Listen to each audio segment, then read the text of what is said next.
Yesu ashimwe. Reka dushimire Imana, izina ryayo rihimbazwe.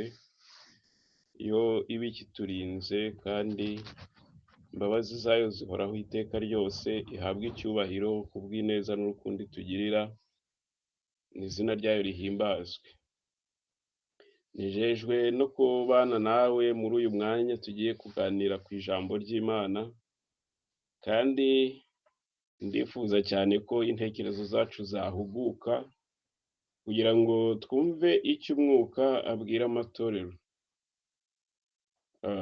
Reka duce bugufi dusenge Imana. Turagushimye Data wa twese uri mu ijuru, tugushimiye imbabazi zawe zihoraho iteka ryose, tugushimiye ko igihe cyose uba uturamburiye amaboko kugira ngo utwakire, kandi iyo twicujije ibyaha tubikuye ku mutima, uradukiza ukatuvana mu rupfu ukatugeza mu bugingo, uhimbazwe. Tuyobore muri iki cyigisho, uduhe kumva ibyo umwuka abwira amatorero kandi tubashe kugendera mu nzira yawe by'ukuri, bisabye mu izina rya Yesu Umukiza, amen. Birasaba gutekereza no kuba maso cyane, birasaba gutekereza no kuba maso cyane. Hari impamvu mba ntangiye cyangwa se tuba dutangiye dutekereza cyangwa se ntangije aya magambo mu nsanganyamatsiko tugiye gufatanyiriza hamwe kwiga ndetse tuzanakomeza igihe nikidukundira, ariko nzi neza yuko Imana itajya igomwa abantu ibyabagirira umumaro. Bityo rero ibyo ni gahunda y'Imana muri iyi nsanganyamatsiko igaragaza ubuhanuzi bw'igihe cy'imperuka.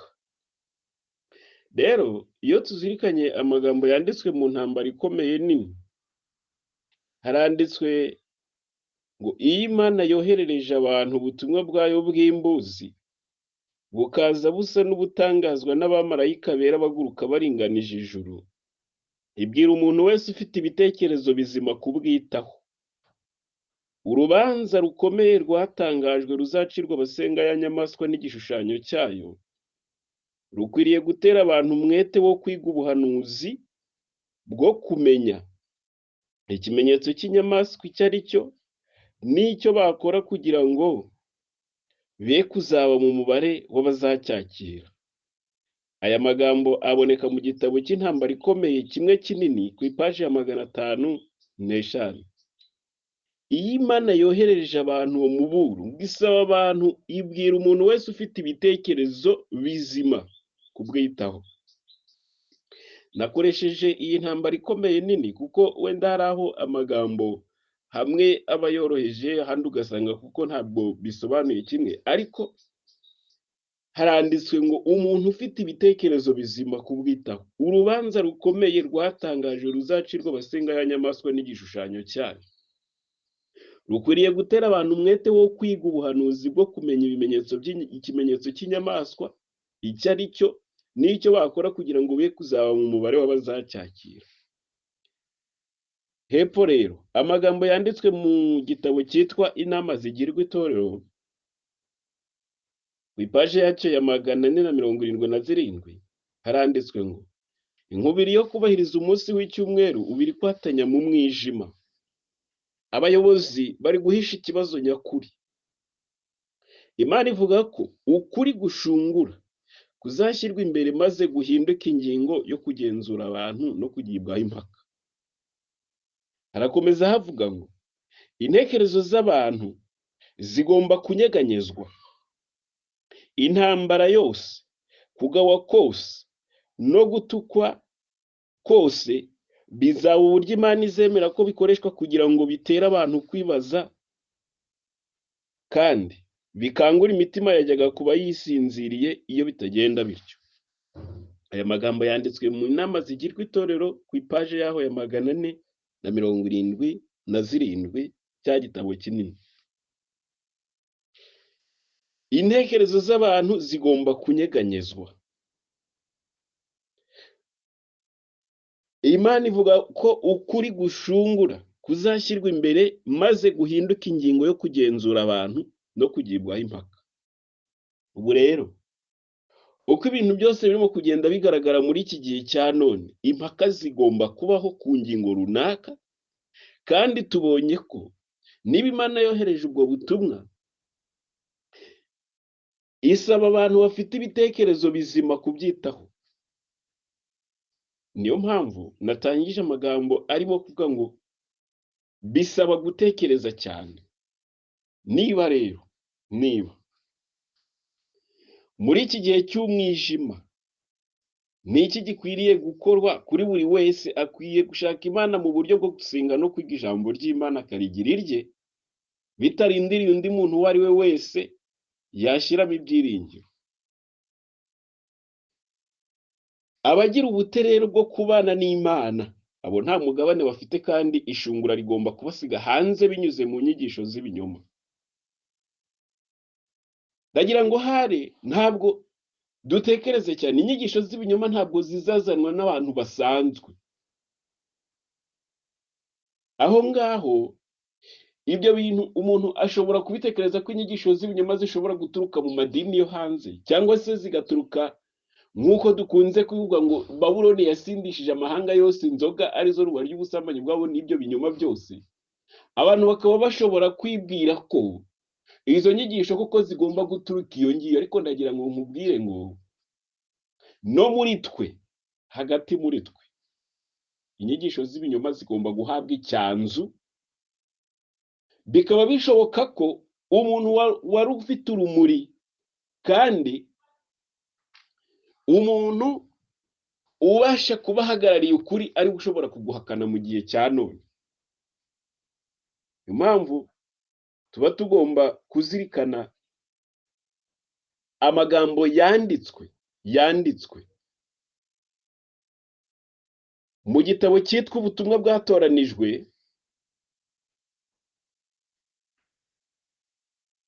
volume ya 3, mu cyigisho cya 56 ku ipaje yacyo ya 349. Si ubwa mbere aya masomo tuyize, cyangwa se aya magambo tuyize.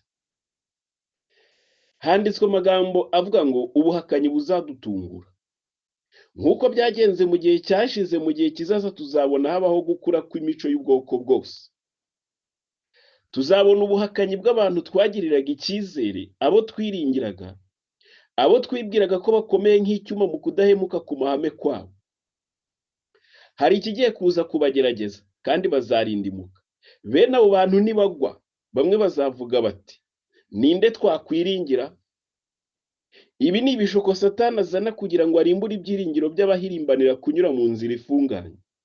Mu by'ukuri, abagwa bamaze kwanduriza inzira yabo imbere y'Uwiteka, kandi n'ibyapa by'imbuzi byigisha abantu ko bizera ukuri kw'ijambo ry'Imana ryonyine ari ryo rishobora kurinda abantu bagashikama mu nzira yo kwera, cyangwa rikabakura mu cyaha. Reka umuntu wese aho yaba akorera hose amenye neza ko ukuri kwacengejwe mu mutima we n'imbaraga y'Umwuka wera w'Imana. Nibitaba bityo, ababwiriza ijambo ry'Imana bazatatira icyizere bagiriwe. Nta busobanuro burebure nshobora gutanga kuri iyi ngingo, kuko amagambo avuzwe arasobanutse cyane, ahubwo birebe. Niba utegereje kurindira yuko ibintu uzabyumva ari uko hari undi ubanjije kubigusobanurira, cyangwa se abo wagiriraga icyizere ugahora ubahanze amaso, uririwe nturaye. Umwuka wera wenyine niwe ufite ako kazi ko kwenda iby'Imana akabigusobanurira. Twahawe isezerano na Yesu muri Yohana igice cya 16 avuga iby'umumaro Umwuka wera azagira. Azabayobora mu kuri kose. Ni kubera icyo abantu uyu munsi turimo gushingira ku byo ababwiriza bavuze cyane kuruta ibyo Mwuka wera ashobora kwigisha, kugira ngo umuntu agire umwiherero we n'Imana, baganire mu ijambo ry'Imana irusheho kumwungura ubwenge kuruta uko umubwiriza ashobora kuba yabimusobanurira kumva ashyize ibyiringiro bye mu mubwiriza. Uririwe nturaye rero. nanjye uvuga ibi ngibi ndakugira inama kugira ngo nimara kubivuga gutya usubire ujye gucekinga neza, ujye kureba neza, kuverifiya niba ibyo nakubwiye koko ari ukuri. Kuko nicyo kintu Pawulo yashimiraga abantu b'i Beroya, kuko bo iyo bamaraga kwigishwa ibintu baragendaga bakabyisubiramo ubwabo. None wowe ngo utegereje ko hari umubwiriza uzaza kubigusobanurira ubyumve neza. Uririwe nturaye, kuko nagwa nawe muzajyana muri urwo rwobo. Aha ngaha rero hari iteka ryaciriweho abanyabute, cyangwa se abanyabute ngo bakwiriye gukora iki? Bakwiriye gukora iki abanyabute? Iyo tugeze mu gitabo cy'Imigani igice cya 6, Imigani igice cya 6, abasomyi iri somo bararizi cyane. Igice cya 6 ku murongo wa 6 havuga iby'ubute. Baranditse ngo wa munyabute we, sanga ikimonyo witegereze uko kigenza kandi ugira ubwenge. Ntikigira umutware cyangwa igisonga cyangwa shebuja, ariko gihunika ibiryo byacyo mu cyi, kandi mu isarura kikishakira ibigitunga. Ubu ngubu turi mu gihe cy'isarura. Ivugabutumwa riri mu gihe cy'isarura, cyangwa se icyo gusarura imirima ireza ahantu hose. Tujya tugira niyo ndirimbo. Aha ngaha rero baravuze ngo iki kimonyo gihunika ibiryo byacyo mu cyi. Uri guhunika bingana iki? Urimo guhunika ibyo kurya muri iki gihe cya none bigishoboka, umaze guhunika ibingana iki? Kandi ko tuzasuzumirwa ku byanditswe ko ari byo bizaduhana. Umuhanuzi Nahumu ntako atagize avuga ibyerekeranye no kuguhunika. Avuga mu gice cya 3 ku murongo waho wa 14, aravuga ngo ivomera amazi azaba ahagije mu gihe cyo kugotwa. Komeza ibihome byawe, jya mu ibumba ukata urwondo, ukomeze itanura ry'amatafari. Iyo bigeze aho Imana ibwira umuntu ngo naje kwitegereza ikimonyo, umve naho ubwenge bwacu bwageze bisigaye bigombera kugira ngo umuntu ajye kwigira ku kimonyo. Wa munyabutewe, ibyo kurya umaze guhunika ari byo jambo ry'Imana birangana iki? Gutegereje abazabanza kubikubwira kugira ngo ubyumve. Mwuka Wera ntahari. Ntabwo nirengagiza ko abigisha nabo bagira umumaro mu kugeza abandi ubutumwa kandi bwiza. Hari abakoze umurimo ukomeye. Nibi ngibi tuba twiga nibyo abantu nkatwe bagiye bagendera muri uko kuri, kandi bakamenya no kugushyikiriza abandi. Ariko uyu munsi ndagira ngo nkubwire, niba uyu munsi umuntu abasha kuba yarigishije ibintu kandi bikakunyura bikakugirira umumaro, ibyo bigenderemo niba bihuje n'ijambo ry'Imana. Ariko niba atandukiriye akava mu byizero, gabanya umuvuduko wo gukomeza gukurikira ibinyoma bye, kuko nta burinzi witeze kuzabona aho ngaho. Nabyo turaza kubireba.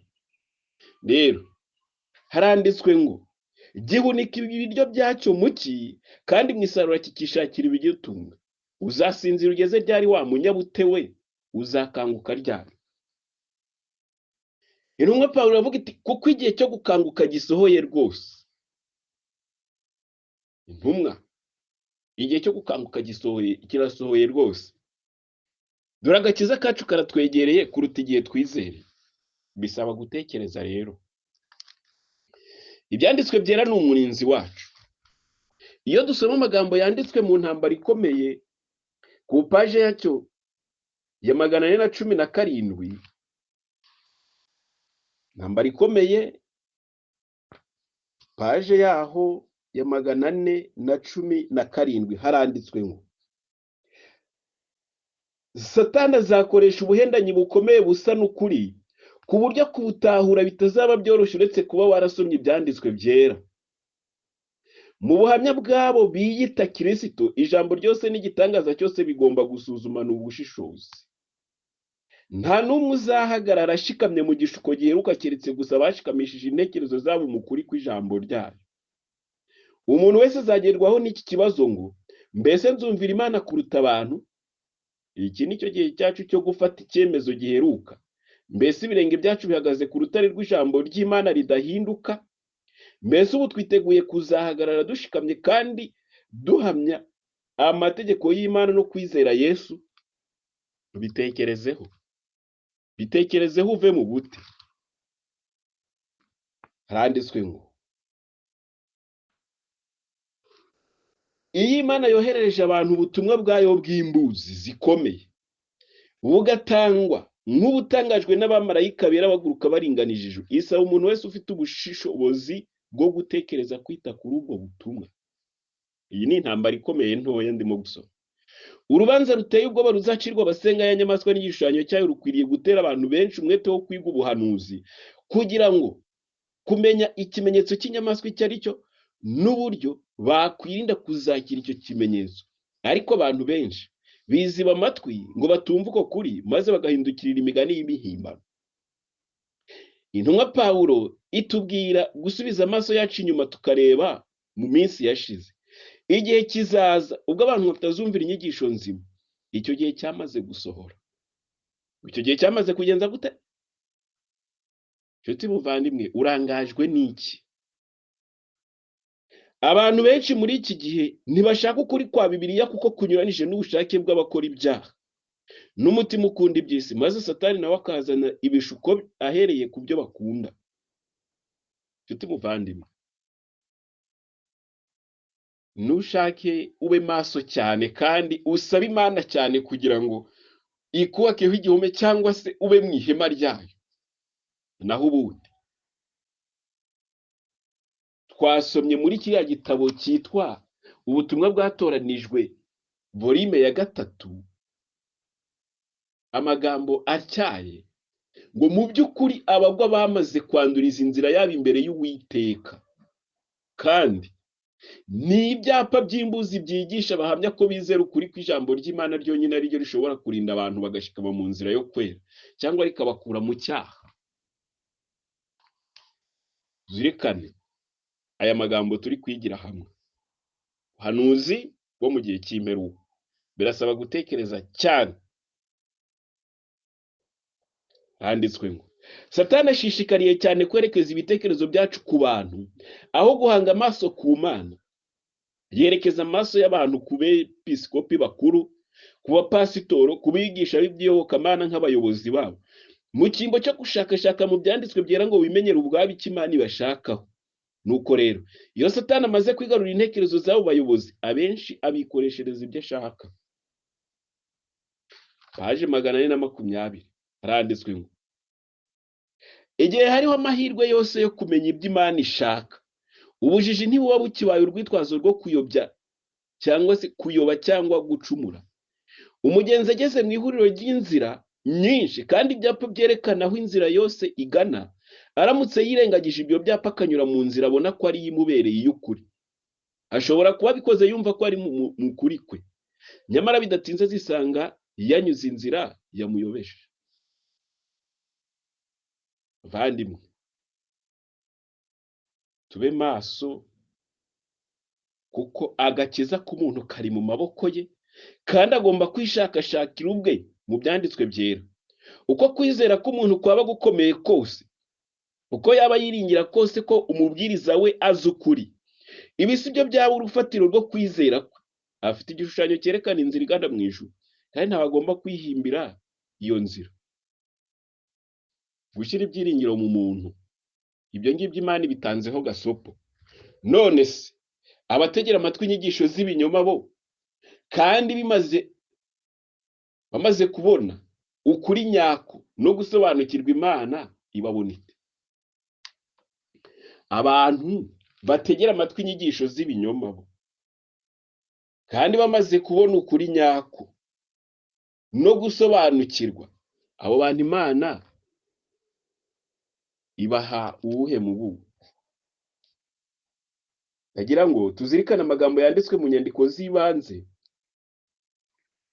Iki gitabo cyasohotse muri 2018 ku ipaje yacyo y'114,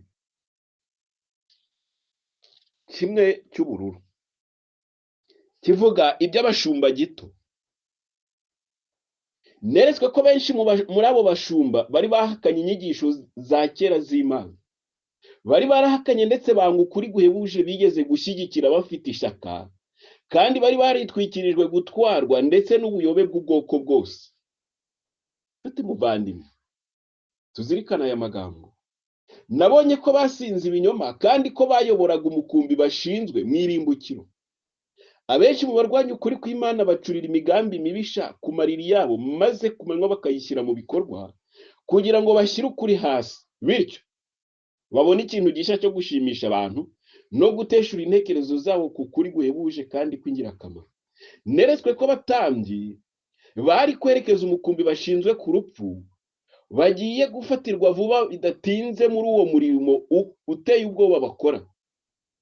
Ibyago biturutse ku Mana bigiye gusukwa, ariko kuri abo bashumba gito ntibizaba bihagije ko babazwa na kimwe cya bibiri muri ibyo byago.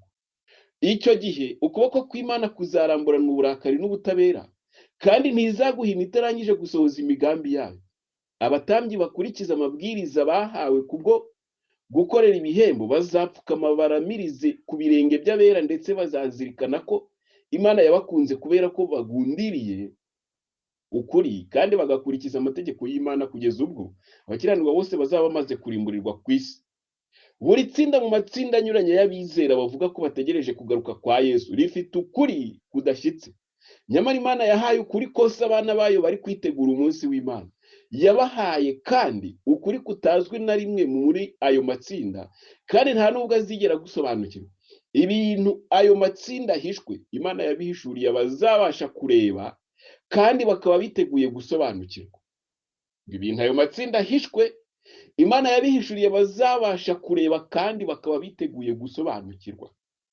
Mwibuke amagambo twasomye mu Migani mu gice cya 2 ndetse n'icya 3, ahagaragaza ngo niba uririra ubwenge ukamuhamagaza kujijuka. Ibintu rero ayo matsinda ahishwe, Imana yabihishuriye abazashaka kureba kandi bakaba biteguye gusobanukirwa. Uhagaze ute? Bisaba gutekereza. Niba hari umucyo mushya Imana ishaka gutanga, izatuma abana bayo batoranijwe kandi bakundwa bawusobanukirwa, bitabasabye kujya kumurikira intekerezo zabo binyuze mu gutega amatwi abari mu mwijima no mu buyobe. Neretswe ko ari ngombwa ko bizera yuko ubu turi guhabwa ubutumwa buheruka bw'imbabazi bagomba kwitandukanya n'abinjiza mu ntekerezo z'abantu ubuyobe bushya buri munsi.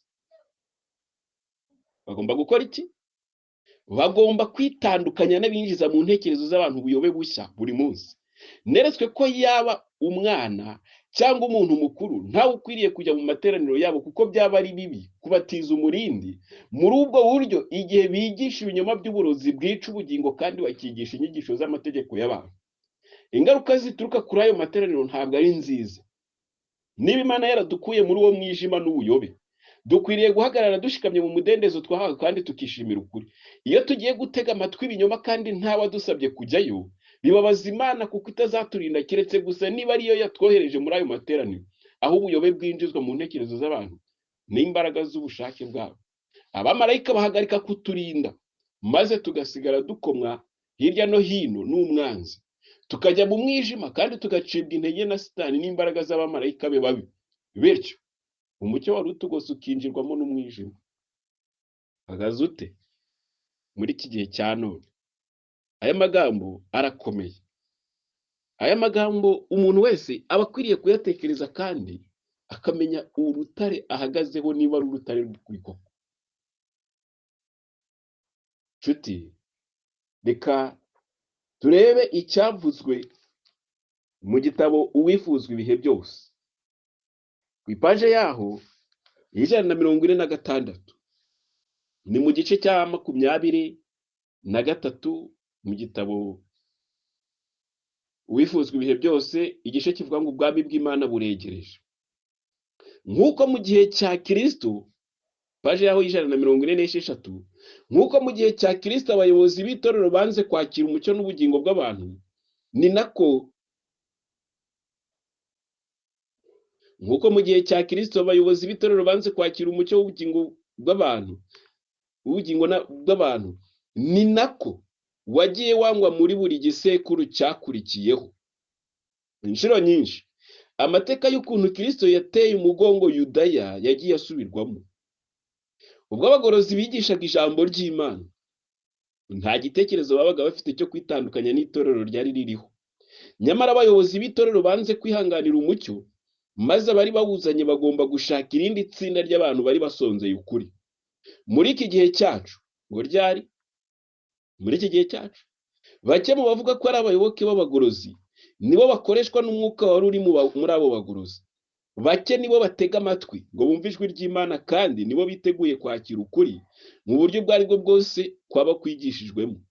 Kenshi na kenshi abagera ikirenge mu cy'abagorozi baba bagomba guhindukirira amatorero yabo bakundaga bakayavamo, kugira ngo bamamaze inyigisho inonoseye y'ijambo ry'Imana. Kandi ibihe byinshi abashakisha umucyo biba ngombwa ko ku bw'iyo nyigisho basiga itorero rya ba sekuruza kugira ngo babashe kugera ku kumvira. Birasaba gutekereza cyane. Niba abantu batangiye gutandukira ukuri bigishaga, niba abantu batangiye kwigisha inyigisho z'ibinyoma, kuko ibyo ni ibintu bishoboka, ibyo bigishije bizima bikwiriye kugenderwaho. Ariko niba koko ibintu birimo kugenzurishwa ijambo ry'Imana ukabona ari ibinyoma, uyu munsi biragusaba gufata icyemezo gikomeye.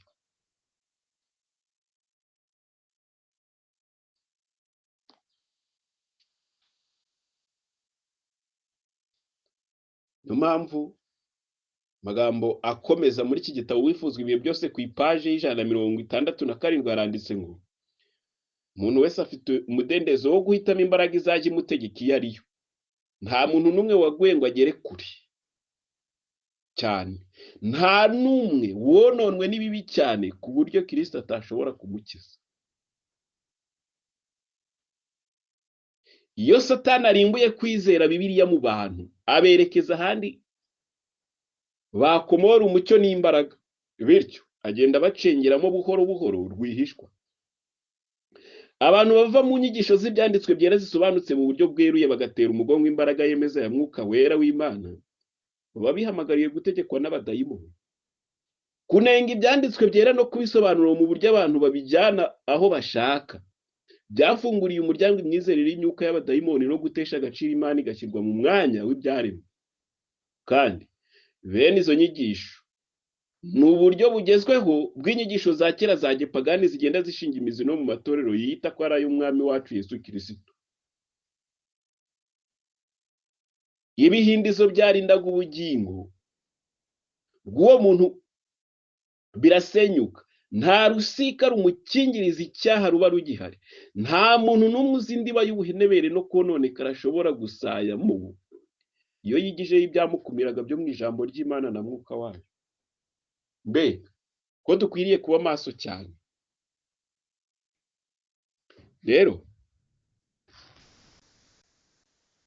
niba abantu rero badashaka kurya ku giti cy'ubugingo aricyo jambo ry'Imana, niba abantu badashaka kurya ku giti cy'ubugingo, nta buzima bafite.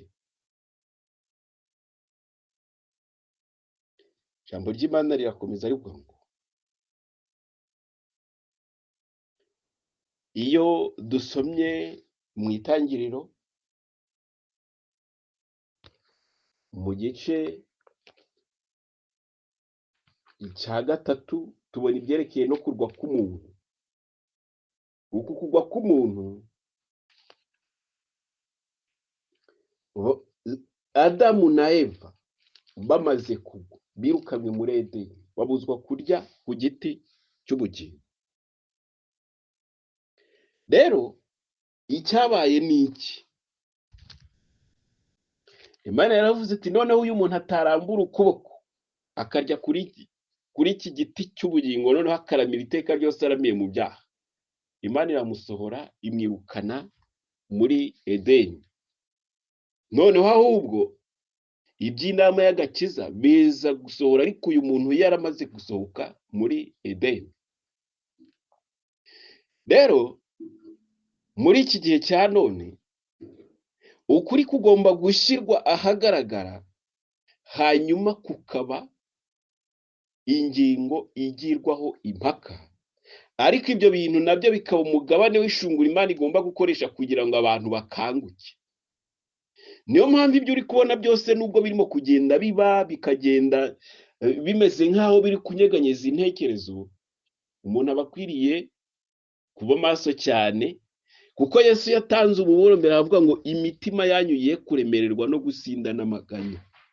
Rero si ubwa mbere izo mpaka ziraba zivutse, ahubwo reka dutekereze iki kintu. Ntabwo ari ubwa mbere impaka ziri bube zibayeho ku byerekeranye n'ijambo ry'Imana.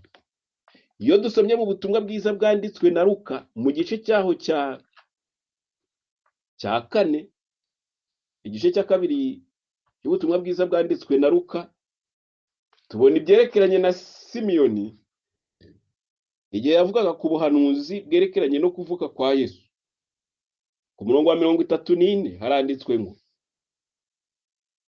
Simiyoni abaha impundu abwira nyina Mariya ati, dore uyu ashyiriweho kugira ngo benshi mu Bisirayeli bagwe, benshi babyuke, abe n'ikimenyetso kigirwa impaka. Ikimenyetso kigirwa iki? Impaka. Iyo dusoma intambara ikomeye nabwo nanone twongera kubona ibyerekeranye n'impaka. Haranditswe ngo intambara ikomeye ku ipaje yaho ya 422. Ubwo igihe cy'ishungura kizaba kigeze, abagize ijambo ry'Imana umuyobozi w'ubugingo bwabo bazagaragara. Mu gihe cy'impeshi ntushobora gutandukanya ibiti bihora ari ibibabi bitoshye n'ibindi biti, ariko iyo umuyaga w'urugaryi uhindukiye, ibiti by'amababi atoshye ntibihinduka. Igihe ibindi byashyizeho amababi, uko ni nako n'abambaye ishusho y'ubukristo ntawe washobora kubatandukanya n'abakristo nyakuri muri iki gihe. Ariko igihe kiri bugufi, itandukaniro rikagaragara. Mureke impaka zibyuke. Mureke impaka zigenze gute? Zibyuke. Niyo mpamvu hagomba guhaguruka impaka ku byerekeranye n'ijambo ry'Imana, yaba bavuga ukuri bakagutangariza abantu bagatangira kujya impaka, ndetse bamwe bibaza bati si ibi bintu nibyo, na ndetse bamwe bakagawa, abandi bagafungwa, abandi bagakubitwa ibiboko bazira uko kuri. Ngo ariko ibyo byose Imana yemera ko bibaho kugira ngo intekerezo z'abantu zikanguke. Niyo mpamvu rero n'abigisha inyigisho z'ibinyoma n'abahindukirira ukuri bigishaga bakaguhinduka bakakuvuga mu yindi mvugo isa nkaho irimo kuzimiza abantu, abo nabo bagomba kuboneka. Ahubwo mbese intekerezo zawe zihagaze ku rutare rutajegajega?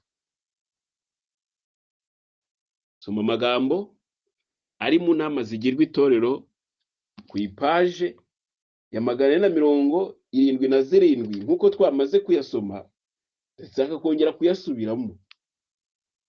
Imana ivuga ko ukuri gushungura kuzashyirwa imbere maze guhinduka ingingo yo kugenzura abantu no kugirwaho impaka. Nubwo ibyo bizakorwa, iyo ngingo yashyizweho igisuzuguriro, intekerezo z'abantu zigomba kunyeganyezwa.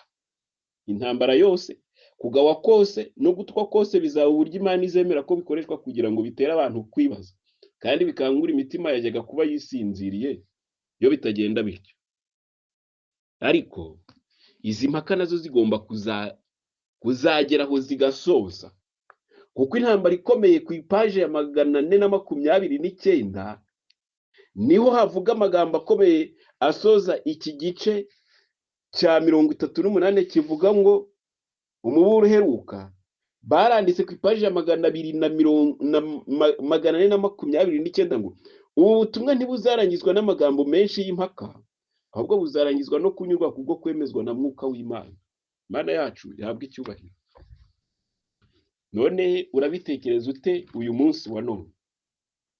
Rero tugarutse isomo ryo kurenganya igishushanyo cy'inyamaswa kigomba gukora n'inyamaswa y'amahembe abiri nk'ay'umwana w'intama bizakorwa byagenze bite? Kuko ubwoko bw'Imana bugomba kunyura muri uru rugamba rukomeye. Tubanze tuzirikane ibi. Tubanze tuzirikane ibyerekeranye n'izi ngingo zikomeye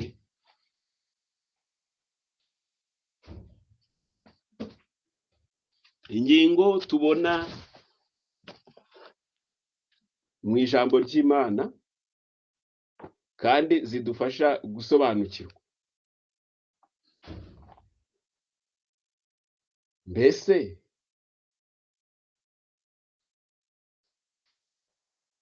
ubusobanuro bw'ibyahishuwe na Daniyeli ku ipaje ya 417,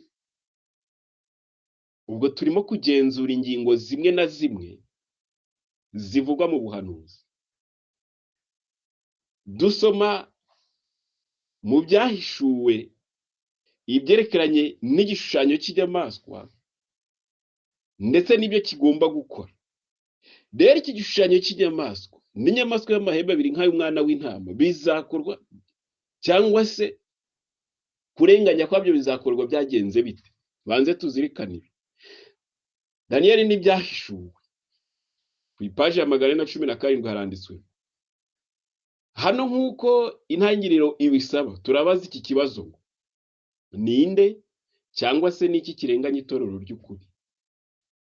Igisubizo ni itorero ry'ibinyoma cyangwa se itorero ryahakanye kwizera nyakuri. Mbese ni ukubera iki rihora buri gihe rirenganya iyobokamana nyakuri? Igisubizo ni uko ryari iyobokamana ry'ibinyoma ndetse rikaba ibyiganano. Ninde wigeze yumvaho ubutegetsi bwa gisivile bw'igihugu runaka burenganya abantu aribwo bubyitekerereje? Ubutegetsi bushobora kurwanya ubundi butegetsi kugira ngo bubwihimureho bitewe n'icyo bwabukoreye kibi, cyaba ari icy'ukuri cyangwa icyo bwihimbiye, cyangwa se kugira ngo bwagure imbibi z'igihugu n'ububasha bwabwo bugere kure. Mbese ibi bintu birimo birumvikana? Ntabwo leta z'isi arizo ziza mu mwanya wo kurenganya, ahubwo hari impande ebyiri. Hari itorero ry'ukuri, hari n'itorero navuga ngo riyobowe na Satani. Iryo rero kubera ko rihorwa ibinyoma byaryo bishyirwa ahagaragara, niryo rihindukira rikajya kurenganya rya torero ry'ukuri. Naho za leta z'isi zo ziba ziri aho ku ruhande, ariko kubera ko iryo torero ridafite intwaro rijya kurwanisha mu kugira ngo rirenganye itorero ry'ukuri, ryitabaza imbaraga rikura muri leta. Niyo mpamvu rero iyi nyamaswa y'amahembe abiri nk'ay'umwana w'intama ivuga ubutegetsi bwa Amerika igomba kwifashishwa, kandi akaba ari itegeka abantu kugira ngo baramye. Ihabwa guha icyo gishushanyo cy'inyamaswa guhumeka kandi ngo kivuge kandi cyicishe abatakiramya bose. Bivuze ngo ibyo bintu Amerika nk'ubutegetsi bw'isi, Amerika ya giprotestanti kandi ikaba n'ubutegetsi bw'isi, niyo igomba guha imbaraga cyangwa se niyo igomba gutanga uburenganzira ku gishushanyo cy'inyamaswa kugira ngo kivuge kandi cyicisha abatakiramya bose. Rero hano haranditswe ngo nyamara ubutegetsi ntibutoteza. Ngo wite kuri iri jambo ngo ntibutoteza. Ubutegetsi ntibutoteza abantu kubw'idini, keretse gusa bitewe n'urusobe rw'amadini. Nabwo aha hantu tuzirikana iki kintu, keretse gusa bitewe n'urusobe rw'amadini ahanganye n'idini ry'abo bantu cyangwa se akaba rirakariye. None iryo ni irihe torero rirenganywa? Ibyahishuwe igice cya 12 umurongo wa 17 bigaragaza iryo torero rirenganywa iryo ari ryo. Abasigaye bitondera amategeko y'Imana kandi bafite guhamya kwa Yesu. Ariko se iryo torero rikora ryonyine? Icyo nicyo kibazo nacyo kigomba kwibazwa. Iryo torero rirenganya rikora ryonyine? Reka turebe icyo ibyanditswe byera bivuga kuri iryo torero rirenganya. Ibyahishuwe igice cya 17 uhereye nko ku murongo, Ibyahishuwe igice cya 17 uhereye ku murongo wa mbere. handitswe amagambo avuga ngo ibya maraya ukomeye ahetswe n'inyamaswa. Haza umwe muri ba bamarayika barindwi bafite za nzabyandwe, arambwira ati ngwino nkwereke iteka maraya ukomeye azacirwaho, yicara ku mazi menshi. Niwe abami bo mu isi basambanaga nawe, abari mu isi bagasinda inzoga arizo busambanyi bwe. Anjyana mu butayu ndi mu mwuka, mbona umugore yicaye ku nyamaswa itukura yuzuye amazina yo gutuka Imana, ifite imitwe 7 n'amahembe 10. Iyo ukomeje ku murongo wa 5 haranditswe ngo mu ruhanga rwe uwo maraya afite izina ry'amayoberane ryanditsweho ngo Babuloni ikomeye, nyina w'abamaraya kandi nyina w'ibizira byo mu isi. Ubwo hari ikintu duhise tubona hano. Niyo bavuze ngo Babuloni ikomeye, nyina w'abamaraya, ubwo hari ba maraya benshi, kandi umaraya ni umuntu wataye umugabo cyangwa se umugore ujya gusambana n'abandi bagabo kandi asize umugabo we.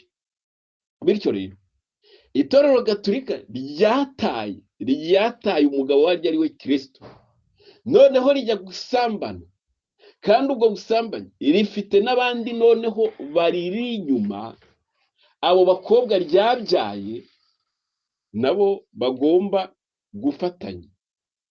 Niyo mpamvu Babuloni ikomeye, nyina w'abamaraya kandi nyina w'ibizira byo mu isi. Ibyo bizira byose Babuloni yaragiye ibyandurisha ayo madini. Niyo mpamvu iyo tureba ku by'uyu maraya, Ezekiyeli we ahita abyahuranya mu gice cya 16 akavuga ngo umurongo wa 44 ngo dore uca imigani wese azagucira uyu mugani ati nyina n'umukobwa ni ubutarutana. Dore uca imigani wese azagucira uyu mugani ati nyina n'umukobwa ni ubutarutana.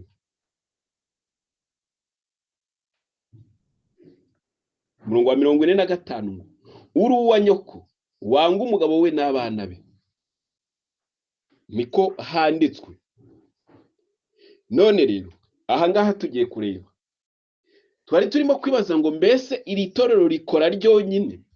Twari tumaze kubona ngo nta mubyeyi uvunika kandi yarabyaye abakobwa. Nta mubyeyi uvunika kandi yarabyaye abakobwa. Bibiliya rero iratugaragarije ngo nyina n'umukobwa ni ubutarutanwa, kandi Ibyahishwe 17 umurongo wa 5 hatugaragarije ngo Babuloni ikomeye, nyina w'abamaraya kandi nyina w'ibizira byo mu isi. Niyo mpamvu rero hari abagomba kuza baherekeje Roma kandi bakayifasha gushyira mu bikorwa. Yasinze amaraso y'abera rero akoresheje nde? Uyu maraya yasinze amaraso y'abera akoresheje nde?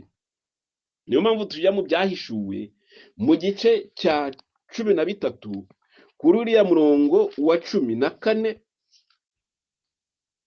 ahanditswe ngo iyobesha abari mu isi ibyo bimenyetso yahawe gukorera imbere ya ya nyamaswa, ibabwira kurema igishushanyo cya ya nyamaswa yari ikomerekejwe n'inkota ikabaho.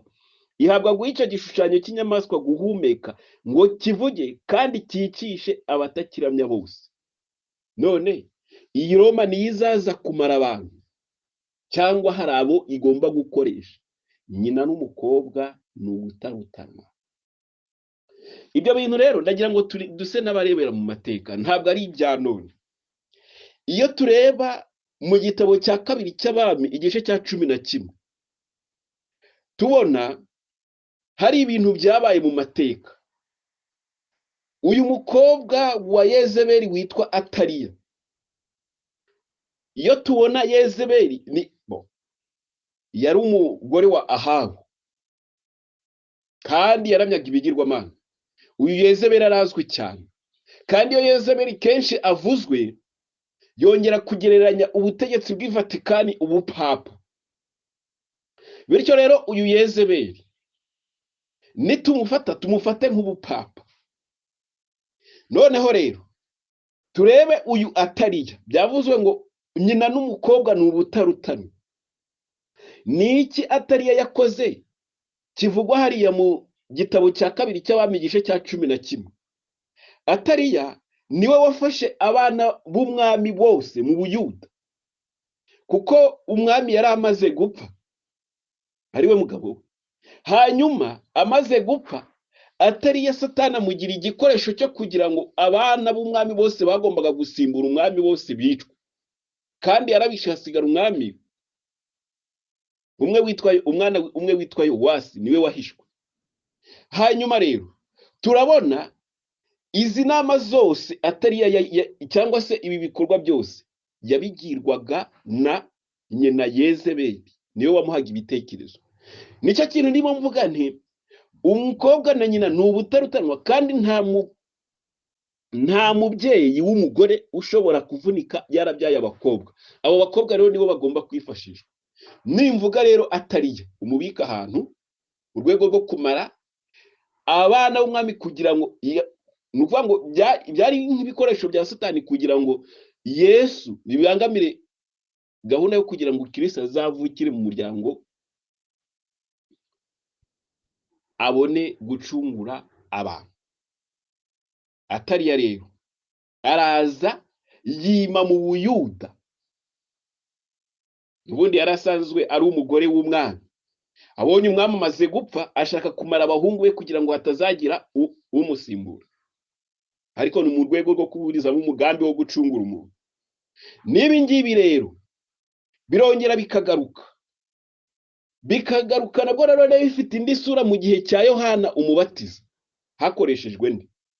Umugore wa Herode yacishije igihanga Yohana Umubatiza akoresheje agakobwa ke kitwa Herodiya, nk'uko tubibona mu butumwa bwiza bwanditswe na Matayo igice cya 14 umurongo wa 1 kugeza uwa 10. Mu yandi magambo rero, Yezebeli yakoresheje Atariya, umugore wa Herode yakoresheje Herodiya. Ubwo nimvuga umugore wa Herode nawe umubika ahantu, kuko nta hatandukaniye na Yezebeli, kuko Yezebeli nawe yakoresheje Atariya.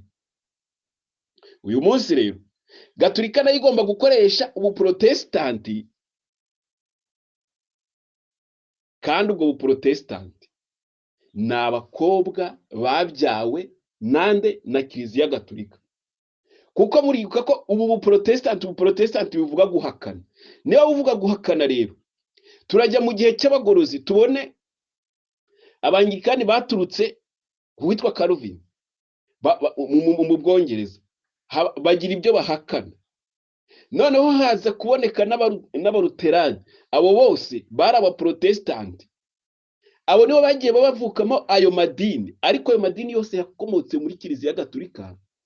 Abo ngabo rero baje gutandukira ibyo bari bariyemeje guhakana, hanyuma barongera biyunga na Roma. Abo ngabo rero bitwa abakobwa ba Babuloni, cyangwa se abakobwa ba Kiliziya Gatolika. Niyo mpamvu tugomba kuzirikana ibi bintu.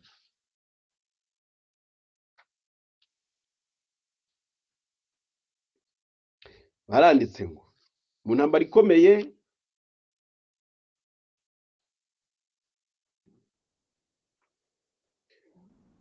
ku ipaje yaho ya 408 ngo ubugizi bwa nabi n'ubucakura bw'itorero Gatolika ry'i Roma buratangaje. Rishobora kugenzura ibizaba, rikoresha igihe cyaryo neza, rireba uko amatorero y'abaprotestanti aryunamira igihe yemera isabato y'ibinyoma, kandi rikaba ryitegura kuzayihatira umuntu wese nk'uko ryakoze mu myaka ya kera. Abirengagiza umucyo w'ukuri bazitabaza abo biyita ko bafite ubushobozi bwo kuba batagikora icyaha, bagamije gushyira hejuru ibyo bihimbiye ubwabo. Uburyo biteguye kwifashisha itorero ry'abaprotestanti muri uwo murimo ni ibintu bitabagoye. Ninde usobanukiwe cyane nuko bagenza banze kumvira itorero kuruta abayobozi b'ubupapa? Itorero Gatolika ry'i Roma hamwe n'amashami yaryo yose ku isi bakoze gahunda imwe ikomeye bagamije guharanira inyungu z'ubupapa. Miliyoni nyinshi z'abizera bo mu gihugu cyose byo ku isi, miliyoni nyinshi z'abizera bo mu bihugu byose byo ku isi bigishijwe gufatanyiriza hamwe maze bakayoboka ubutegetsi bwa papa. Aho baba bakomoka hose, uko ubutegetsi bwabo bwaba bukomeye kose, bakwiriye kumenya ko ububasha bw'itorero buri hejuru y'ibyo byose. Haranditswe ngo abaprotestanti ntibasobanukiwe bihagije icyatumye bemera gufatanya na Roma igikorwa cyo kuramya ku munsi wa mbere w'icyumweru. nshuti muvandimwe, nakubwiye ngo nta mubyeyi ushobora kuvunika afite abakobwa yibyariye. Niyo mpamvu Roma nayo ntishobora kuvunika kandi ifite abaprotesitanti bari aho ngaho, kandi ibi bintu umuntu aba agomba kubizirikana akamenya ngo ugomba kuzirikana icyanditswe mu Byahishuwe igice cya 13 umurongo wa 8, yaranditswe ngo abari mu isi bose bazayiramya. None ninde usigaye? Abari mu isi bose bazayiramya. Kubera iki? Amadini yose ashoboka, yaba abaprotesitanti nyirizina n'abo wita abisilamu twageranya n'abapagani, abo bose bakomotse muri Kiliziya Gatolika. Amadini yose uko yakabaye. Kandi ibi bintu ndongera bisubiremo, nubwo abantu bikira igitabo bagaseka, ubuntu yavuga ku byerekeranye n'uburyo Babuloni iteye, abantu bakirirwa bavuga ngo itorero ntituzaba Babuloni. Ndakugira inama ureke ibyerekeranye no kuvuga ngo itorero ntizaba Babuloni, ahubwo wowe urebe niba utari Babuloni, utibereye Babuloni wowe ubwawe. Ibyo itorero urabishakaho iki? Aya magambo aravuga ngo abari mu isi bose bazayiramya, umuntu wese izina rye ritanditswe mu gitabo cy'ubugingo cy'umwana w'intama watambwe uhereye ku kuremwa kw'isi.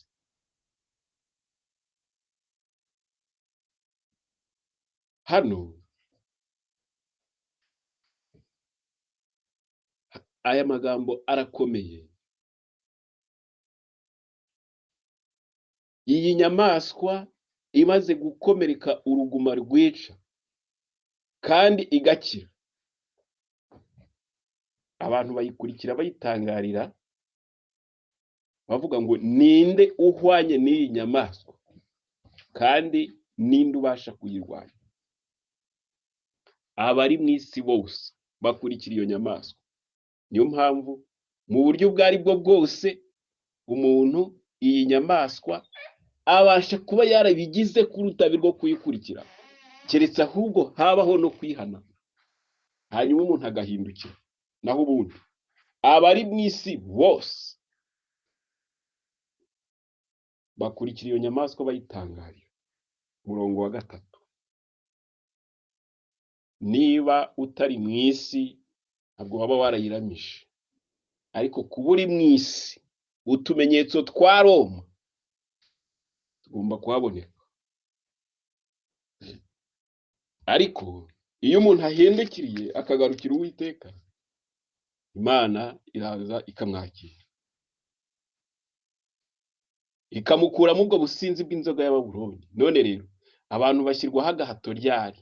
Ibaza iki kibazo: mu gihe cya Eliya ahirwa na Yezebeli, niwe mu Isirayeli ariho wenyine wo guhagararira Imana. Mu gihe se cya Yohana Umubatiza niwe wariho wenyine, ko abandi batarenganyijwe.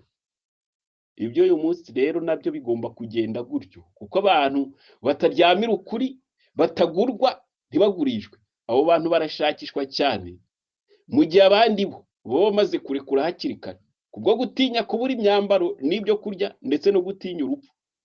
Ibi bintu byanditswe mu bahanuzi n'abami, abahanuzi n'abami.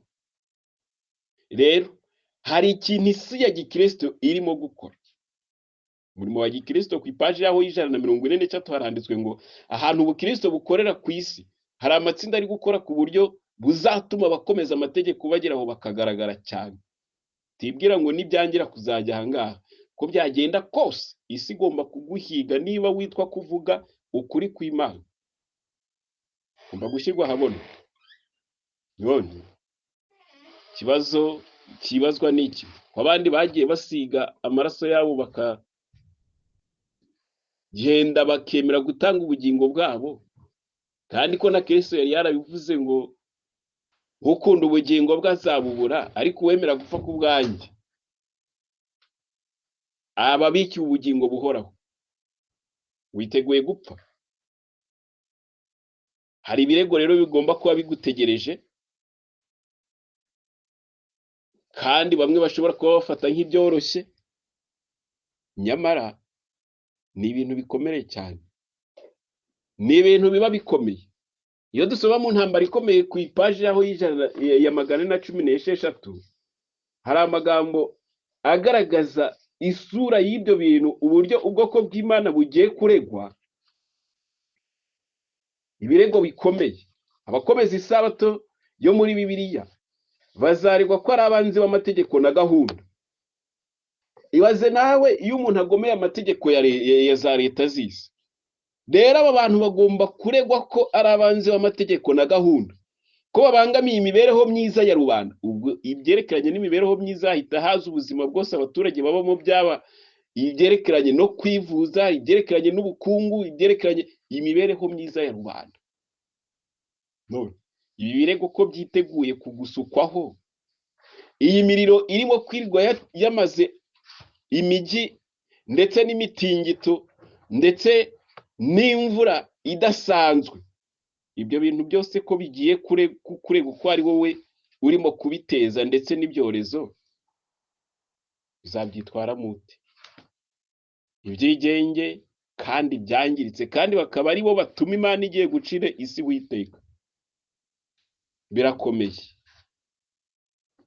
Rero Kristo agiye kugambanirwa, kandi ni ku nshuro ya kabiri, kuko iyo dusoma ubutumwa bwatoranijwe volume ya 3 ku ipaji yaho ya 353 niho tubona kugambanirwa kwa Kristo bigereranywa no kuba amategeko ye azakurwaho, bigaragazwa kongera kugambanirwa we ubwe. Bityo rero niyo mpamvu tuba tugomba kwiga n'ibi bintu byerekeranye n'iby'umubabaro wa Kristo ndetse n'ibyo yahuriye nabyo muri Getsemani, kugira ngo tubone inararibonye y'ibyo tukwiriye gushyirwaho ndetse n'uburyo Satani agomba kunyega abantu b'Imana abagaragariza ko babaye inkorabusa mu gukurikira Kristo. Rero tugarutse, abantu bazashyirwaho agahato bazagashyirwaho byagenze bite? Uko buri hari igihe abantu nabwo twicara aho ngaho tukavuga ngo agahato kazabaho cyangwa se kurenganywa kuzabaho, ariko kugira ngo umuntu arenganywe hari ibintu biba byabanje gukorwa mbere. Aba yabanje gucishwa mu nzira nyinshi kugira ngo bamurenganye. Iyo dusoma Abatesalonike wa kabiri igice cya 2 umurongo wa 9 kugeza uwa 10, niho hagaragaza iby'umunyabugome. Uyu munyabugome rero agomba kuza mu buryo budasanzwe. Tesalonike igice cya 2, Tesalonike wa kabiri igice cya 2 umurongo waho wa 9 haranditswe: kuza ko mugome kuri mu buryo bwo gukora kwa Satani, gufite imbaraga zose n'ibimenyetso n'ibitangaza by'ibinyoma n'ubuhenzi bwose bwo gukiranirwa kubarimbuka, uko batemeye gukunda ukuri ngo bakizwe. Hari ubuhenzi bugomba kubanza bwabaho, bikaba nko gutereta. Iyo dusoma muri Daniyeli igice cya 8, Daniyeli igice cya 8, aya magambo haranditswe umurongo wa 24: imbaraga ze zizaba zikomeye, ariko ntizizaba ari iz'ubwe. Azarimbura bitangaje, azabasha ibyo agambiriye, azarimbura abakomeye n'ubwoko bw'abera. Aya magambo tuba dukwiriye kuzirikana cyane, ngo azagira imigambi ituma bashishwa byose n'uburyarya. Ni ukuvuga ngo iri tegeko, aya mategeko agomba guhatira abantu kugira ibyo bakora, ni uko uburyo bwose buzaba bwamaze kugeragezwa bizaba byanzwe. Mu gihe cyabariye abasore batatu bavugwa muri Daniyeli igice cya 3, Saduraka na Meshaki na Abedenego, babanje kugeragezwa mu buryo bukomeye cyane. Barababwiye batumva, nimwumva amakondera, ibyuma by'ubwoko bwose mubarare hasi muramye. Baranga. Nebukadineza abyumvise bamugejejeho amakuru y'uko hari abatapfukamye, agerageza kubahendahenda inshuro zigera kuri 2 zose, ababwira ati nyabuna noneho mugerageze. Bigeza nubwo ababwira ati Imana iri bubakure mu maboko yanjye ni iyihe. Ariko abasore baranangira. Mbese niba ari abasore bonyine bari bahari gusa? Oya, igisubizo ni oya. abayuda bose bari bahari, ariko ni kuki habonetse abo basore batatu gusa? Abandi bose bari bamaze gufata ibyemezo mbere byo gupfukama bakaramya, ahubwo ni nk'aho bakagombye no gukorera ivuna kuri abo bagenzi babo bati mugiye kudushyira mu kaga, kubera ko nibabona ko muri abayuda kandi mukaba mwanze gupfukama, natwe turagirwaho ingorane kuko natwe ntabwo bari butugirire icyizere. Niyo mpamvu n'abantu uyu munsi bagomba gutatira ukuri kw'ibyo bigishije, bagatangira guhindura imvugo. Ariko ubwoko bw'Imana babandi basigaye, wite ku ijambo ngo abasigaye, hari igihe waba urimo guhirimbana ngo uzarenganywa, nyamara ngo bazarenganywa utarimo, kuko wamaze gufata kare. Intambara ikomeye, intambara ikomeye, paje 402 handitswe ngo turi muri bwa buriganya bwa Satani. Handitswe ngo kandi nk'uko tubona uko Satani ashobora kwiyoberanya agasohoza umugambi we yifashishije abayobozi b'itorero, dushobora gusobanukirwa neza impamvu arwanya Bibiliya cyane. Satani ngo akora iki? Ariyoberanya.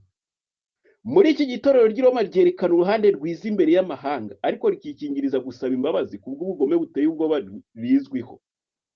Ryiyambika imyambaro ya gikristo, nyamara ntiryahindutse. Niyo mpamvu n'impano zizakoreshwa. Ushobora kwibwira hari ko ibintu wenda ndimo mvuga ari byo ndimo kwihimbira, ariko impano nazo zizakoreshwa kugira ngo abantu bakunde,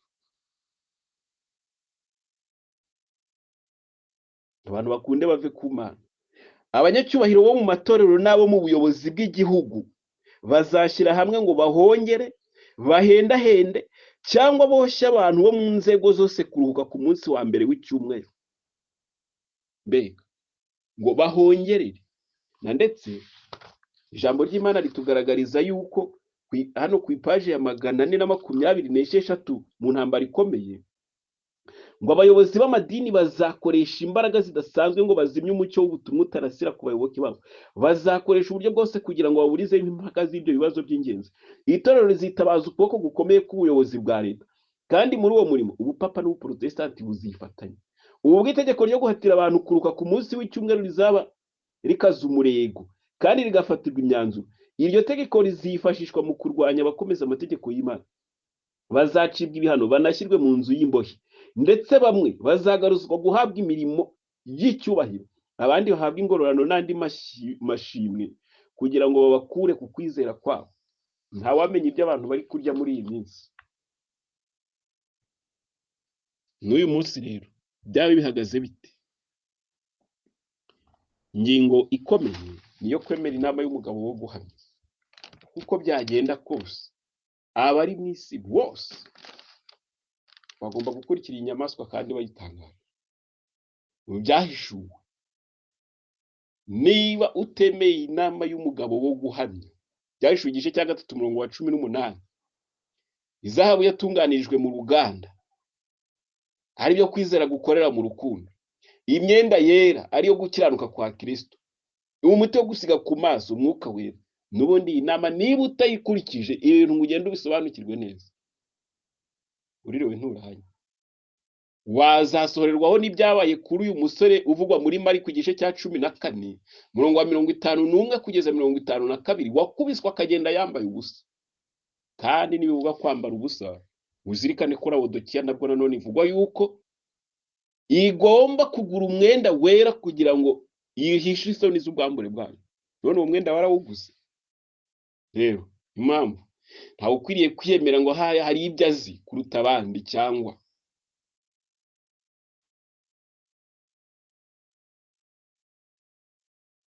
ntawe ukwiriye kwemera ko cyangwa se kwiyumvamo ko hari ibyo azi kuruta abandi.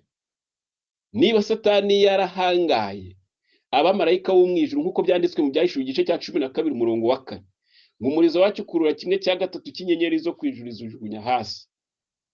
Ibyo biravuga umubare w'abamarayika cyangwa se abamarayika bose Satani yoheje 1/3. Arabahangara, arabamanura. batari banyweye, batari bagize bate baribya ibyangiza imibiri, dore ko n'ibyangiza imibiri ari byinshi muri iki gihe. Agahangara umwana w'Imana mu butayu mu minsi 40 nk'uko tubisanga mu butumwa bwiza bwanditswe na Matayo igice cya 4. Akagenda agusha abantu b'Imana mu bihe bitandukanye byaranze amateka y'itorero.